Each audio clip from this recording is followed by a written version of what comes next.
freedom. In addition to meaning work, we have stated that psychologically the word karma also implies causation. Any work, any action, any thought that produces an effect is called a karma. Thus the law of karma means the law of causation, of inevitable cause and sequence. Wheresoever there is a cause, there an effect must be produced. This necessity cannot be resisted, and this law of karma, according to our philosophy, is true throughout the whole universe. Whatever we see, or feel, or do, whatever action there is anywhere in the universe, while being the effect of past work on the one hand, becomes, on the other, a cause in its turn, and produces its own effect. It is necessary, together with this, to consider what is meant by the word law. By law is meant the tendency of a series to repeat itself. When we see one event followed by another, or sometimes happening simultaneously with another, we expect this sequence or coexistence to recur. Our old logicians and philosophers of the Nyaya school called this law by the name of Vyapti. According to them, all our ideas of law are due to association. A series of phenomena becomes associated with things in our mind in a sort of invariable order, so that whatever we perceive at any time is immediately referred to other facts in the mind. Any one idea, or according to our psychology, any one wave that is produced in the mind stuff, chitta, must always give rise to many similar waves. This is the psychological idea of association, and causation is only an aspect of this grand pervasive principle of association. This pervasiveness of association is what is in Sanskrit called Vyapti. In the external world, the idea of law is the same as in the internal. The expectation that a particular phenomenon will be followed by another, and that the series will repeat itself. Really speaking, therefore, law does not exist in nature. Practically, it is an error to say that gravitation exists in the earth, or that there is any law existing objectively anywhere in nature. Law is the method, the manner in which our mind grasps a series of phenomena. It is all in the mind. Certain phenomena, happening one after another or together, and followed by the conviction of the regularity of their recurrence, thus enabling our minds to grasp the method of the whole series, constitute what we call law. The next question for consideration is what we mean by law being universal. Our universe is that portion of existence which is characterized by what in Sanskrit psychologists call desha kala nimitta, or what is known to European psychology as space, time and causation. This universe is only a part of infinite existence, thrown into a peculiar mould, composed of space, time and causation. It necessarily follows that law is possible only within this conditioned universe.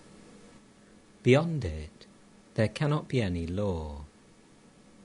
When we speak of the universe, we only mean that portion of existence which is limited by our mind, the universe of the senses, which we can see, feel, touch, hear, think of, imagine. This alone is under law, but beyond it, existence cannot be subject to law, because causation does not extend beyond the world of our minds. Anything beyond the range of our mind and our senses is not bound by the law of causation, as there is no mental association of things in the region beyond the senses, and no causation without association of ideas. It is only when being, or existence, gets moulded into name and form that it obeys the law of causation, and is said to be under the law, because all law has its essence in causation. Therefore, we see at once that there cannot be any such thing as free will. The very words are a contradiction, because will is what we know, and everything that we know is within our universe, and everything within our universe is moulded by the conditions of space, time and causation. Everything that we know, or can possibly know, must be subject to causation, and that which obeys the law of causation cannot be free. It is acted upon by other agents, and becomes a cause in its turn. But that which has become converted into the will, which was not the will before, but which, when it fell into this mould of space, time and causation, became converted into the human will, is free. And when this will gets out of this mould of space, time and causation, it will be free again. From freedom it comes, and becomes moulded into this bondage, and it gets out and goes back to freedom again. The question has been raised as to from whom this universe comes, in whom it rests, and to whom it goes. And the answer has been given that from freedom it comes, in bondage it rests, and goes back into that freedom again. So, when we speak of a man as no other than the infinite being which is manifesting itself, we mean that only one very small part thereof is man. This body and this mind which we see are only one part of the whole, only one spot of the infinite being. This whole universe is only one speck of the infinite being, and all our laws, our bondages, our joys and our sorrows, our happinesses and our expectations, are only within this small universe. All our progression and digression are within its small compass. So you see how childish it is to expect a continuation of this universe, the creation of our minds, and to expect to go to heaven, which after all must mean only a repetition of this world that we know. You see at once that it is an impossible and childish desire to make the whole of infinite existence conform to the limited and conditioned existence which we know. When a man says that he will have again and again this same thing which he is having now, or, as I sometimes put it, when he asks for a comfortable religion, you may know that he has become so degenerate that he cannot think of anything higher than what he is now. He is just his little present surroundings and nothing more. He has forgotten his infinite nature, and his whole idea is confined to these little joys and sorrows and heart jealousies of the moment. He thinks that this finite thing is the infinite, and not only so, he will not let this foolishness go. He clings on desperately to Trishna, the thirst after life, what Buddhists call tanha and tissa. There may be millions of kinds of happiness and beings and laws and progress and causation, all acting outside the little universe we know. And after all, the whole of this comprises but one section of our infinite nature. To acquire freedom, we have to get beyond the limitations of this universe. It cannot be found here. Perfect equilibrium, or what the Christians call the peace that passeth all understanding, cannot be had in this universe, nor in heaven, nor in any place where our mind and thoughts can go, where the senses can feel, or which the imagination can conceive. No such place can give us that freedom, because all such places would be within our universe, and it is limited by space, time, and causation. There may be places that are more ethereal than this earth of ours, where enjoyments may be keener, but even those places must be in the universe, and therefore in bondage to law. So we have to go beyond, and real religion begins where this little universe ends. These little joys and sorrows and knowledge of things end there, and the reality begins. Until we give up the thirst after life, the strong attachment to this our transient conditioned existence, we have no hope of catching even a glimpse of that infinite freedom beyond.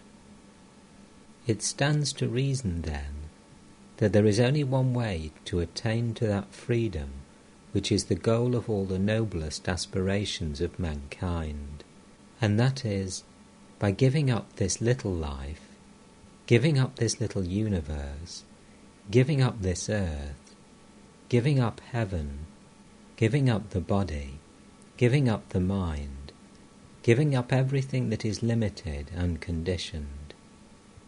If we give up our attachment to this little universe of the senses or of the mind, we shall be free immediately.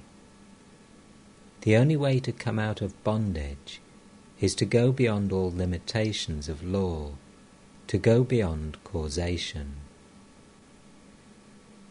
But it is a most difficult thing to give up the clinging to this universe. Few ever attain to that. There are two ways to do that mentioned in our books. One is called neti, not this, not this. The other is called iti, this. The former is negative, and the latter is the positive way. The negative way is the most difficult. It is only possible to the men of the very highest exceptional minds and gigantic wills, who simply stand up and say, "No, I will not have this." And the mind and body obey their will, and they come out successful. But such people are very rare. The vast majority of mankind choose the positive way, the way through the world, making use of all the bondages themselves to break those very bondages. This is also a kind of giving up, only it is done slowly and gradually, by knowing things, enjoying things, and thus obtaining experience, and knowing the nature of things, until the mind lets them all go at last, and becomes unattached. The former way of obtaining non-attachment is by reasoning, and the latter way is through work and experience. The first is the path of jnana yoga, and is characterized by the refusal to do any work. The second is that of karma yoga, in which there is no cessation from work. Everyone must work in the universe. Only those who are perfectly satisfied with the self, whose desires do not go beyond the self, whose mind never strays out of the self, to whom the self is all in all, only those do not work. The rest must work. A current rushing down of its own nature falls into a hollow and makes a whirlpool, and after running a little in that whirlpool, it emerges again in the form of the free current to go on unchecked. Each human life is like that current, It gets into the world, gets involved in this world of space, time and causation, whirls round a little, crying out, my father, my brother, my name, my fame, and so on, and at last emerges out of it and regains its original freedom. The whole universe is doing that. Whether we know it or not, whether we are conscious or unconscious of it, we are all working to get out of the dream of the world. Man's experience in the world is to enable him to get out of its whirlpool. What is Karma Yoga? The knowledge of the secret of work. We see that the whole universe is working. For what? For salvation, for liberty, from the atom to the highest being, working for the one end. Liberty for the mind, for the body, for the spirit. All things are always trying to get freedom, flying away from bondage. The sun, the moon, the earth, the planets, all are trying to fly away from bondage. The centrifugal and the centripetal forces of nature are indeed typical of our universe. Instead of being knocked about in this universe, and after long delay and thrashing, getting to know things as they are, we learn from Karma Yoga the secret of work, the method of work, the organizing power of work. A vast mass of energy may be spent in vain if we do not know how to utilize it. Karma Yoga makes a science of work. You learn by it how best to utilize all the working of this world. Work is inevitable, it must be so, but we should work to the highest purpose. Karma Yoga makes us admit that this world is a world of 5 minutes, that it is a something we have to pass through, and that freedom is not here, but is only to be found beyond. To find a way out of the bondages of the world, we have to go through it slowly and surely. There may be those exceptional persons about whom I just spoke, those who can stand aside and give up the world, as a snake casts off its skin and stands aside and looks at it. There are no doubt these exceptional beings, but the rest of mankind have to go slowly through the world of work. Karma Yoga shows the process, the secret, and the method of doing it to the best advantage. What does it say? Work incessantly, but give up all attachment to work. Do not identify yourself with anything. Hold your mind free. All this that you see, the pains and the miseries, are but the necessary conditions of this world. Poverty and wealth and happiness are but momentary. They do not belong to our real nature at all. Our nature is far beyond misery and happiness, beyond every object of the senses, beyond the imagination. And yet we must go on working all the time. Misery comes through attachment, not through work. As soon as we identify ourselves with the work we do, we feel miserable. But if we do not identify ourselves with it, we do not feel that misery. If a beautiful picture belonging to another is burnt, a man does not generally become miserable. But when his own picture is burnt, how miserable he feels. Why? Both were beautiful pictures, perhaps copies of the same original. But in one case very much more misery is felt than in the other. It is because in one case he identifies himself with the picture and not in the other. This I and mine causes the whole misery. With the sense of possession comes selfishness, and selfishness brings on misery. Every act of selfishness or thought of selfishness makes us attached to something, and immediately we are made slaves. Each wave in the chitta that says, I and mine, immediately puts a chain round us and makes us slaves. The more we say, I and mine, the more slavery grows, the more misery increases. Therefore, Karma Yoga tells us to enjoy the beauty of all the pictures in the world, but not to identify ourselves with any of them. Never say mine. Whenever we say a thing is mine, misery will immediately come. Do not even say my child in your mind. Possess the child, but do not say mine. If you do, then will come the misery. Do not say my house. Do not say my body. The whole difficulty is there. The body is neither yours nor mine nor anybody's. These bodies are coming and going by the laws of nature, but we are free, standing as witness. This body is no more free than a picture or a wall. Why should we be attached so much to a body? If somebody paints a picture, he does it and passes on. Do not project that tentacle of selfishness, I must possess it. As soon as that is projected, misery will begin.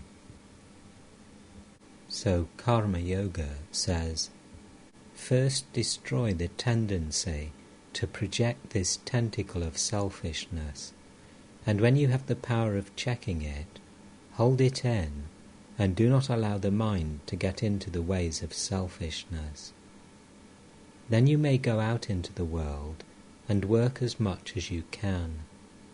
Mix everywhere, go where you please, you will never be contaminated with evil. There is the lotus leaf in the water. The water cannot touch and adhere to it. So will you be in the world. This is called vairagya, dispassion or non-attachment. I believe I have told you that without non-attachment there cannot be any kind of yoga. Non-attachment is the basis of all the yogas.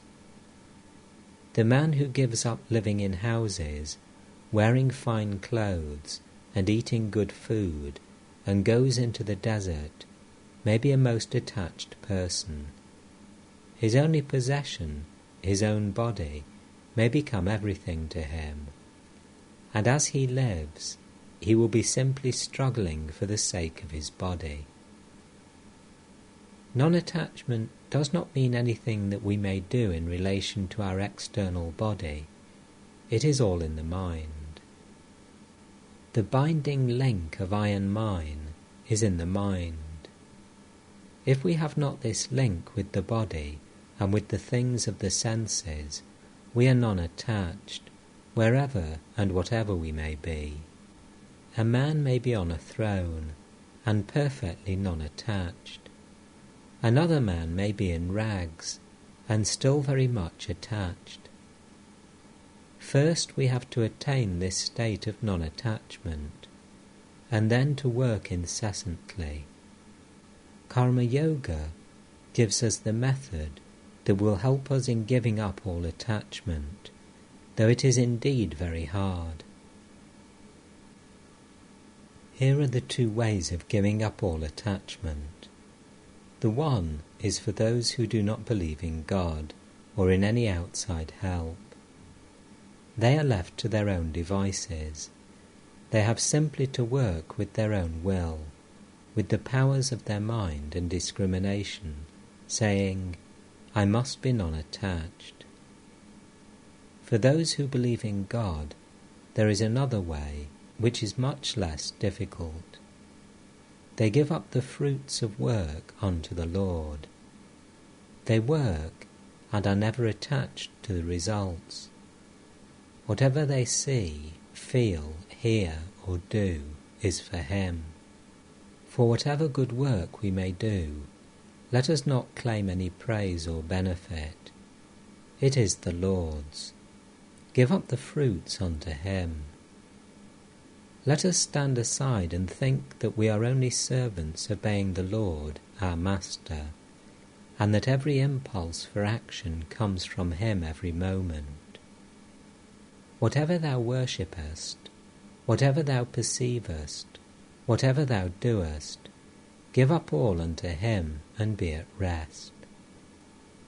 Let us be at peace, perfect peace with ourselves, and give up our whole body and mind and everything as an eternal sacrifice unto the Lord. Instead of the sacrifice of pouring oblations into the fire, perform this one great sacrifice day and night, the sacrifice of your little self. In search of wealth in this world, thou art the only wealth I have found. I sacrifice myself unto thee. In search of someone to be loved, thou art the only one beloved I have found. I sacrifice myself unto thee. Let us repeat this day and night and say, nothing for me, no matter whether the thing is good, bad, or indifferent. I do not care for it. I sacrifice all unto thee.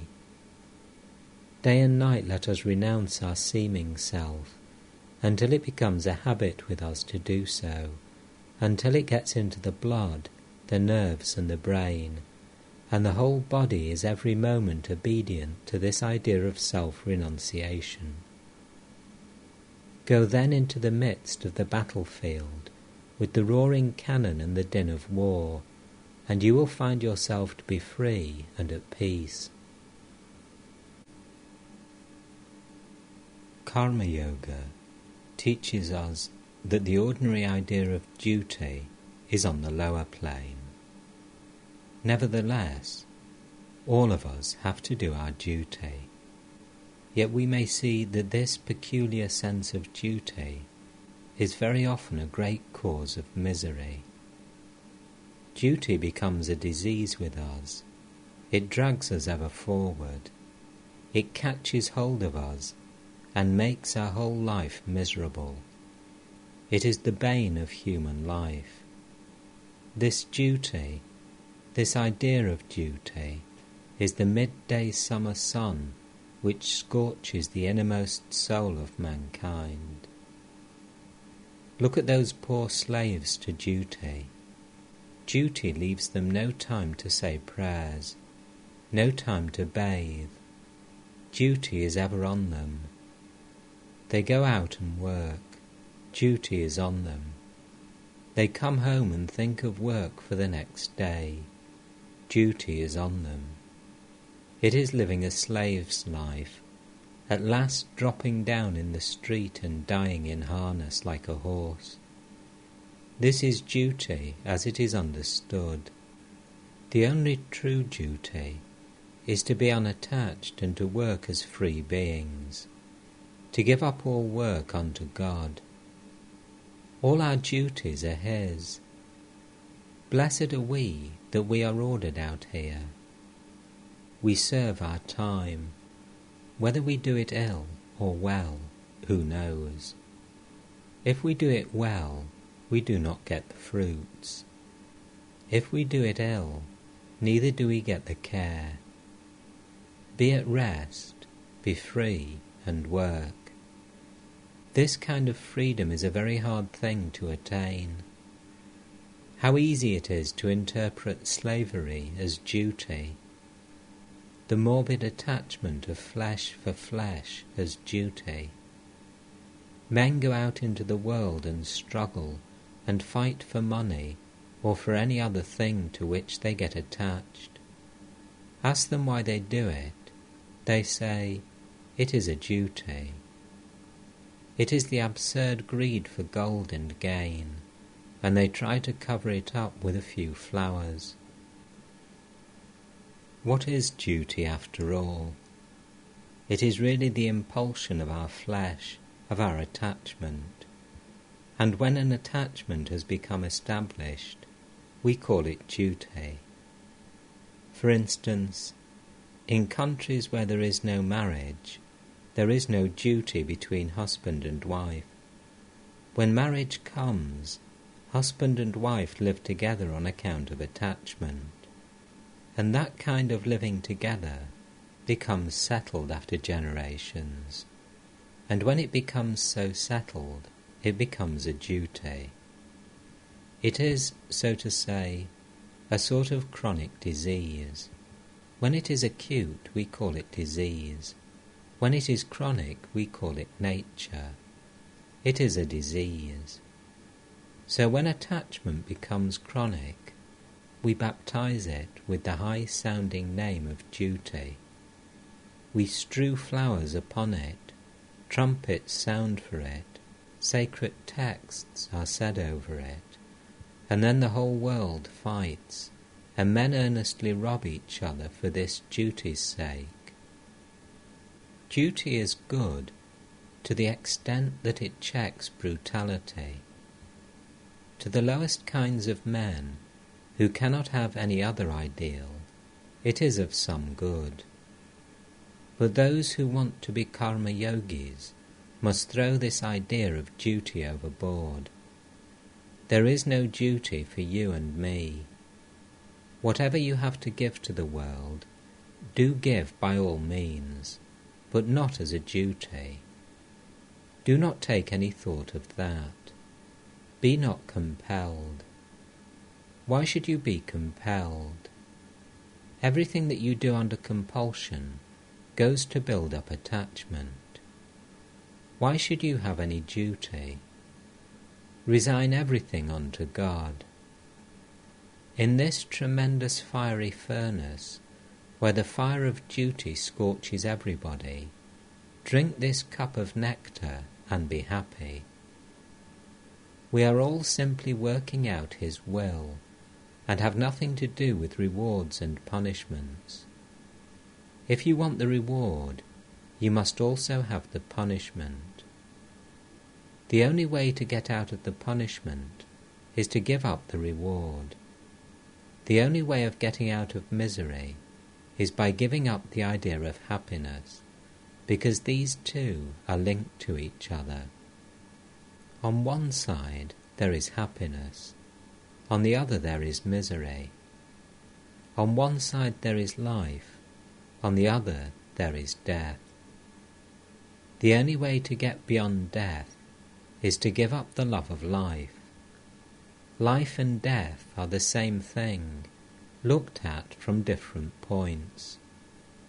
So the idea of happiness without misery, or of life without death, is very good for schoolboys and children, but the thinker sees that it is all a contradiction in terms, and gives up both. Seek no praise, no reward for anything you do. No sooner do we perform good action than we begin to desire credit for it. No sooner do we give money to some charity than we want to see our names blazoned in the papers. Misery must come as the result of such desires. The greatest men in the world have passed away unknown. The Buddhas and Christs that we know are but second-rate heroes in comparison with the greatest men of whom the world knows nothing. Hundreds of these unknown heroes have lived in every country working silently. Silently they live, and silently they pass away, and in time their thoughts find expression in Buddhas or Christs, and it is these latter that become known to us. The highest men do not seek to get any name or fame from their knowledge. They leave their ideas to the world. They put forth no claims for themselves, and establish no schools or systems in their name. Their whole nature shrinks from such a thing.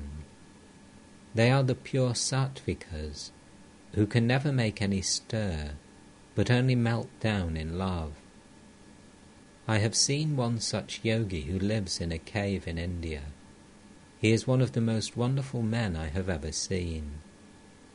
He has so completely lost the sense of his own individuality that we may say that the man in him is completely gone, leaving behind only the all-comprehending sense of the divine. If an animal bites one of his arms, he is ready to give it the other arm also, and say that it is the Lord's will. Everything that comes to him is from the Lord. He does not show himself to men, and yet he is a magazine of love and of true and sweet ideas. Next in order come the men with more rajas or activity, combative natures, who take up the ideas of the perfect ones and preach them to the world. The highest kind of men silently collect true and noble ideas, and others, the Buddhas and Christs, go from place to place preaching them and working for them. In the life of Gautama Buddha, we notice him constantly saying that he is the 25th Buddha. The 24 before him are unknown to history, although the Buddha known by history must have built upon foundations laid by them. The highest men are calm, silent, and unknown. They are the men who really know the power of thought. They are sure that, even if they go into a cave and close the door, and simply think 5 true thoughts, and then pass away, these 5 thoughts of theirs will live through eternity. Indeed, such thoughts will penetrate through the mountains, cross the oceans, and travel through the world. They will enter deep into human hearts and brains, and raise up men and women who will give them practical expression in the workings of human life.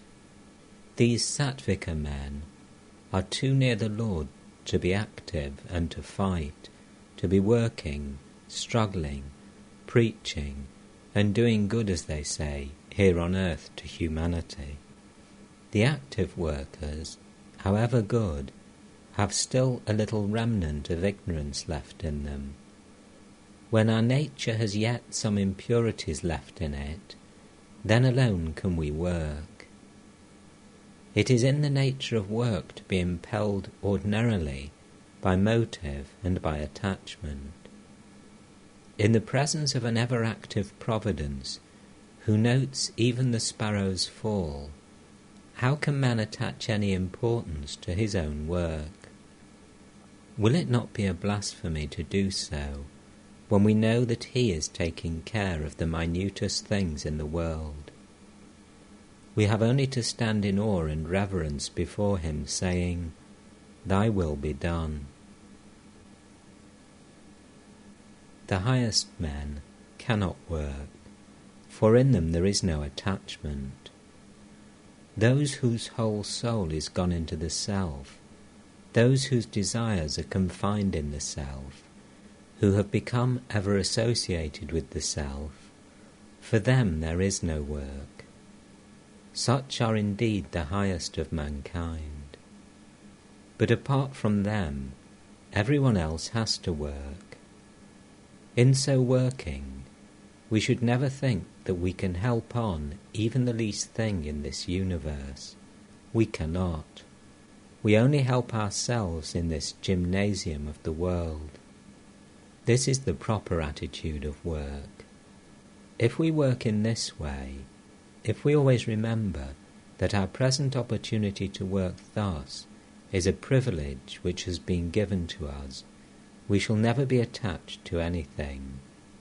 Millions like you and me think that we are great people in the world, but we all die, and in 5 minutes the world will have forgotten us. But the life of God is infinite. Who can live a moment breathe a moment if this all-powerful one does not will it. He is the ever-active providence. All power is his and within his command. Through his command the winds blow, the sun shines, the earth lives, and death stalks upon the earth. He is the all in all. He is all in all.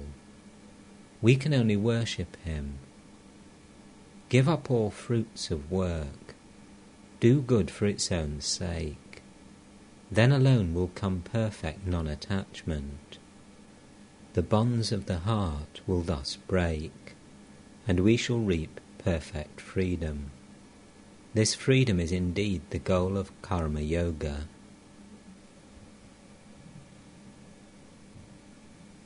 The ideal of Karma Yoga. The grandest idea in the religion of Vedanta is that we may reach the same goal by different paths. And these paths I have generalized into 4, namely those of work, love, psychology, and knowledge.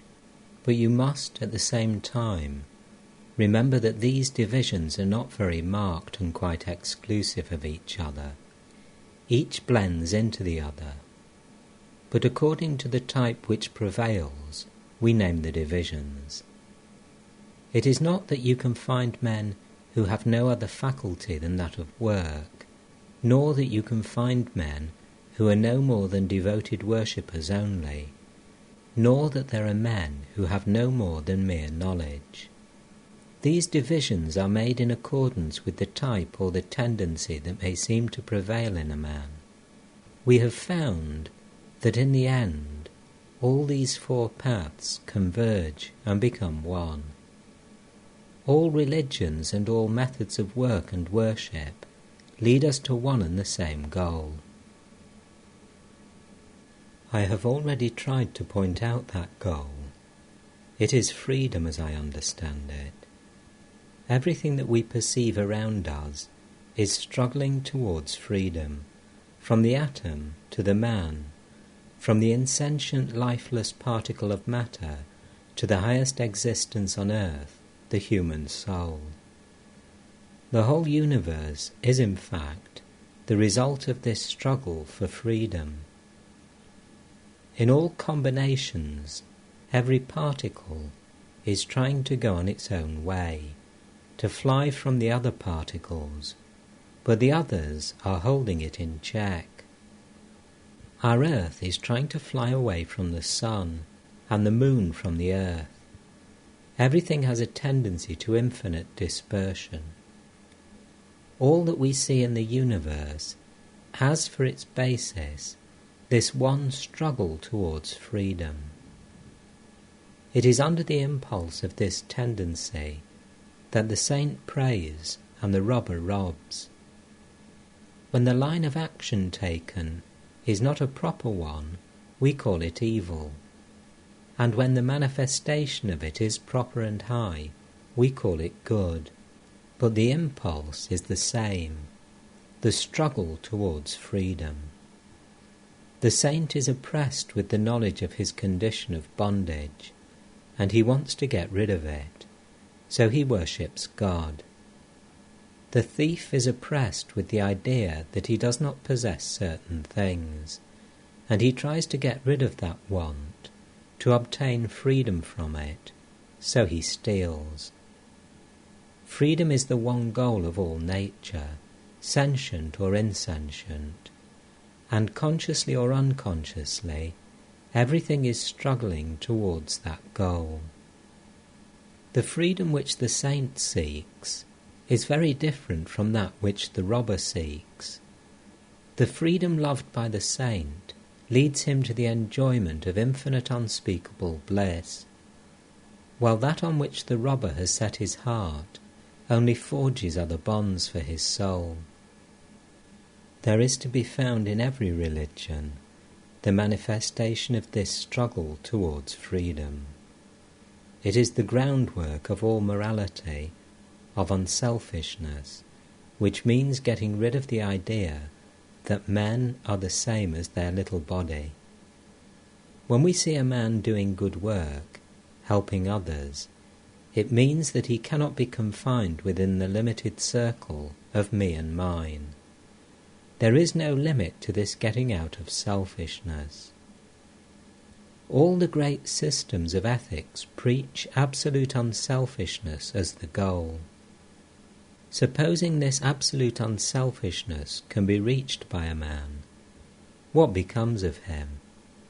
He is no more the little Mr. So-and-so. He has acquired infinite expansion. That little personality which he had before is now lost to him forever. He has become infinite, and the attainment of this infinite expansion is indeed the goal of all religions and of all moral and philosophical teachings.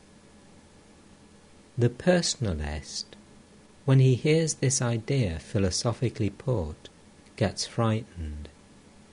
At the same time, if he preaches morality, he after all teaches the very same idea himself. He puts no limit to the unselfishness of man. Suppose a man becomes perfectly unselfish under the personalistic system. How are we to distinguish him from the perfected ones in other systems? He has become one with the universe, and to become that is the goal of all. Only the poor personalist has not the courage to follow out his own reasoning to its right conclusion. Karma Yoga is the attaining through unselfish work of that freedom which is the goal of all human nature. Every selfish action, therefore, retards our reaching the goal, and every unselfish action takes us towards the goal. That is why the only definition that can be given of morality is this: that which is selfish is immoral, and that which is unselfish is moral. But if you come to details, the matter will not be seen to be quite so simple. For instance, environment often makes the details different, as I've already mentioned. The same action, under one set of circumstances, may be unselfish, and under another set, quite selfish. So we can only give a general definition, and leave the details to be worked out by taking into consideration the differences in time, place, and circumstances. In one country, one kind of conduct is considered moral, and in another, the very same is immoral, because the circumstances differ. The goal of all nature is freedom, and freedom is to be attained only by perfect unselfishness.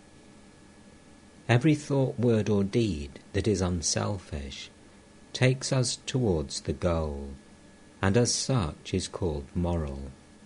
That definition, you will find, holds good in every religion and every system of ethics. In some systems of thought, morality is derived from a superior being, God. If you ask why a man ought to do this and not that, their answer is, because such is the command of God. But whatever be the source from which it is derived, their code of ethics also has the same central idea, not to think of self, but to give up self. And yet some persons, in spite of this high ethical idea, are frightened at the thought of having to give up their little personalities. We may ask the man who clings to the idea of little personalities to consider the case of a person who has become perfectly unselfish, who has no thought for himself, who does no deed for himself, who speaks no word for himself, and then say where his himself is. That himself is known to him only so long as he thinks, acts, or speaks for himself. If he is only conscious of others, of the universe, and of the all, where is his himself? It is gone forever. Karma Yoga, therefore, is a system of ethics and religion intended to attain freedom through unselfishness and by good works. The Karma Yogi need not believe in any doctrine whatever. He may not believe even in God, may not ask what his soul is, nor think of any metaphysical speculation. He has got his own special aim of realizing selflessness, and he has to work it out himself. Every moment of his life must be realization, because he has to solve by mere work, without the help of doctrine or theory, the very same problem to which the Jnani applies his reason and inspiration, and the Bhakta his love. Now comes the next question. What is this work? What is this doing good to the world? Can we do good to the world? In an absolute sense, no. In a relative sense, yes. No permanent or everlasting good can ever be done to the world. If it could be done, the world would not be this world. We may satisfy the hunger of a man for 5 minutes, but he will be hungry again. Every pleasure with which we supply a man may be seen to be momentary. No one can permanently cure this ever-recurring fever of pleasure and pain. Can any permanent happiness be given to the world? In the ocean, we cannot raise a wave without causing a hollow somewhere else. The sum total of good things in the world has been the same throughout in its relation to man's need and greed. It cannot be increased or decreased. Take the history of the human race as we know it today. Do we not find the same miseries and the same happiness, the same pleasures and pains, the same differences in position? Are not some rich, some poor, some high, some low, some healthy, some unhealthy? All this was just the same with the Egyptians, the Greeks and the Romans in ancient times, as it is with the Americans today. So far as history is known, it has always been the same. Yet at the same time, we find that running along with all these incurable differences of pleasure and pain, there has ever been the struggle to alleviate them. Every period of history has given birth to thousands of men and women who have worked hard to smooth the passage of life for others. And how far have they succeeded? We can only play at driving the ball from one place to another. We take away pain from the physical plane, and it goes to the mental one. It is like that picture in Dante's Hell, where the misers were given a mass of gold to roll up a hill. Every time they rolled it up a little, it again rolled down. All our talks about the millennium are very nice as schoolboys' stories, but they are no better than that. All nations that dream of the millennium also think that, of all peoples in the world, they will have the best of it for themselves. This is the wonderfully unselfish idea of the millennium. We cannot add happiness to this world. Similarly, we cannot add pain to it either. The sum total of energies of pleasure and pain displayed here on earth will be the same throughout. We just push it from one side to the other side, and from that side to this, but it will remain the same, because to remain so is its very nature. This ebb and flow, this rising and falling, is in the world's very nature. It would be as logical to hold otherwise as to say that we may have life without death. This is complete nonsense, because the very idea of life implies death, and the very idea of pleasure implies pain. The lamp is constantly burning out, and that is its life. If you want to have life, you have to die every moment for it. Life and death are only different expressions of the same thing, looked at from different standpoints. They are the falling and the rising of the same wave, and the two form one whole. One looks at the fall side and becomes a pessimist. The other looks at the rise side and becomes an optimist. When a boy is going to school and his father and mother are taking care of him, everything seems blessed to him. His wants are simple. He is a great optimist. But the old man, with his varied experience, becomes calmer and is sure to have his warmth considerably cooled down. So, old nations, with signs of decay all around them, are apt to be less hopeful than new nations. There is a proverb in India, 1,000 years a city and 1,000 years a forest. This change of city into forest and vice versa is going on everywhere, and it makes people optimists or pessimists according to the side they see of it. The next idea we take up is the idea of equality. These millennium ideas have been great motive powers to work. Many religions preach this as an element in them, that God is coming to rule the universe, and that then there will be no difference at all in conditions. The people who preach this doctrine are mere fanatics, and fanatics are indeed the sincerest of mankind.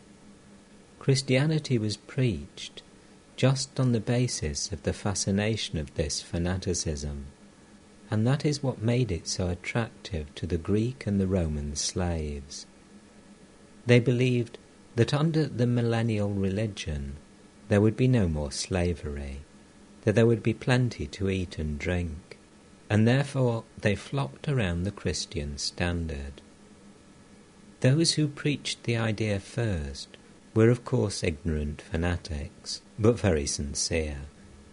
In modern times, this millennial aspiration takes the form of equality, of liberty, equality, and fraternity.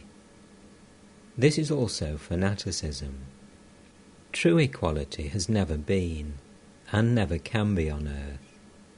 How can we all be equal here? This impossible kind of equality implies total death. What makes this world what it is? Lost balance. In the primal state, which is called chaos, there is perfect balance. How do all the formative forces of the universe come then? By struggling, competition, conflict. Suppose that all the particles of matter were held in equilibrium. Would there be any process of creation? We know from science that it is impossible. Disturb a sheet of water, and there you find every particle of the water trying to become calm again, one rushing against the other. And in the same way, all the phenomena which we call the universe, all things therein, are struggling to get back to the state of perfect balance. Again a disturbance comes, and again we have combination and creation.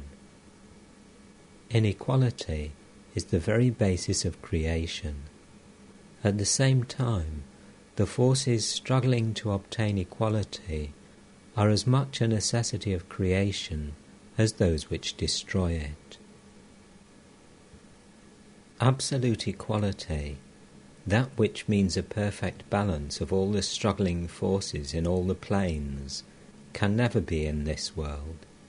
Before you attain that state, the world will have become quite unfit for any kind of life, and no one will be there.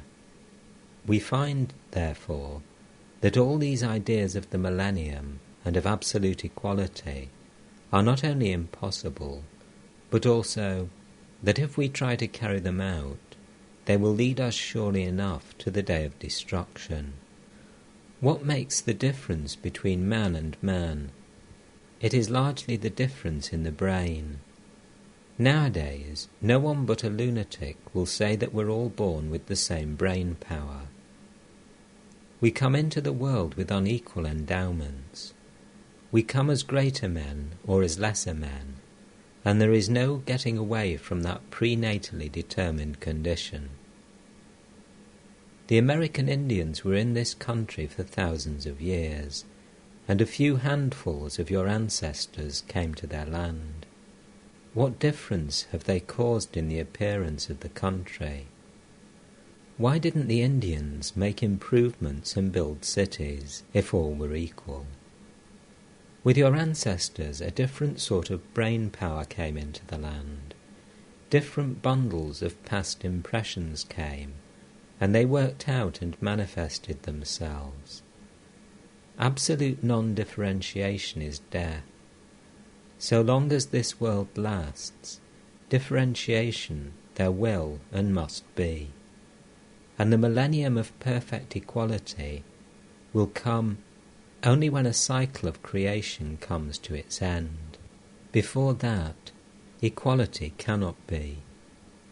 Yet this idea of realizing the millennium is a great motive power. Just as inequality is necessary for creation itself, so the struggle to limit it is also necessary. If there were no struggle to become free and get back to God, there would be no creation either. It is the difference between these two forces that determines the nature of the motives of men. There will always be these motives to work, some tending towards bondage and others towards freedom. This world's wheel within wheel is a terrible mechanism. If we put our hands in it, as soon as we are caught, we're gone. We all think that when we've done a certain duty, we shall be at rest. But before we have done a part of that duty, another is already in waiting. We are all being dragged along by this mighty complex world machine. There are only two ways out of it. One is to give up all concern with the machine, to let it go and stand aside, to give up our desires.